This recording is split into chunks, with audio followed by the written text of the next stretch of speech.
বন্যায় ২৪ ঘণ্টায় নতুন করে ক্ষতিগ্রস্ত হয়েছে আরও ৫ লাখ মানুষ।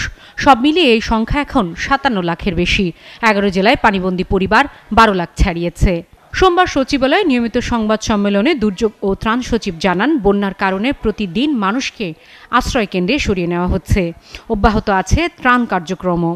তবে সব ছাপিয়ে ফেনীর বন্যায় ত্রাণ নিয়ে বিশৃঙ্খলার প্রশ্ন ছিল সচিবের কাছে।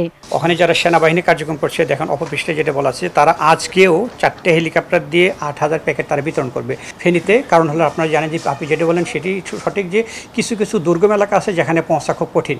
এই জন্যই হেলিকপ্টার দিয়ে তাদেরকে খাবার পৌঁছানো হচ্ছে। এবং আমরা আমাদের কন্ট্রোল রুমে বা ওখানে কন্ট্রোল রুমে আমরা প্রত্যেকের তথ্য নিচ্ছি। যেখান থেকে যে তথ্য পাচ্ছি আমরা নোট করে এফডিতে পাঠিয়ে দিচ্ছি। সেখান থেকে তারা যথাযথভাবে উদ্ধার, খাবার সরবরাহ থেকে শুরু করে সবগুলো কার্যক্রম করা হচ্ছে। এদিকে পূবের দুই নদী গোমতী ও কুশিয়ারার পানি এখনও বিপদসীমার উপর দিয়ে প্রবাহিত হচ্ছে। দুইটা স্টেশন বিপদসীমার উপরে রয়েছে। একটা হচ্ছে কুশিয়ারা নদীর অমরশীত পয়েন্ট, সেটা বিপদসীমার 2 সেন্টিমিটার উপর দিয়ে প্রবাহিত হচ্ছে। সেটা আজকের মধ্যে নেমে যাবে আমরা আশা করছি। এবং কুমিল্লার গোমতী নদী রয়েছে, সেটা বিপদসীমার 42 সেন্টিমিটার উপর দিয়ে প্রবাহিত হচ্ছে। সেটা আগামী 48 ঘন্টার মধ্যে আমরা আশা করছি বিপদসীমার নিচে নেমে আসবে। এছাড়াও মুহুরী নদী যেটা রয়েছে, তার সাথে আমাদের কমিউনিকেশনটা লস্ট, বাট আমরা উজানের তথ্য দেখে ধারণা করছি যে মুহুরী নদী ইতিমধ্যে বিপদসীমার নিচে চলে এসেছে। আর আগামী 24 ঘন্টার মধ্যে আমরা আশা করছি ফেনী কুমিল্লা সহ সার্বিক বন্যা পরিস্থিতি যেটা বিরাজমান রয়েছে সেটা উন্নতির দিকে যাবে।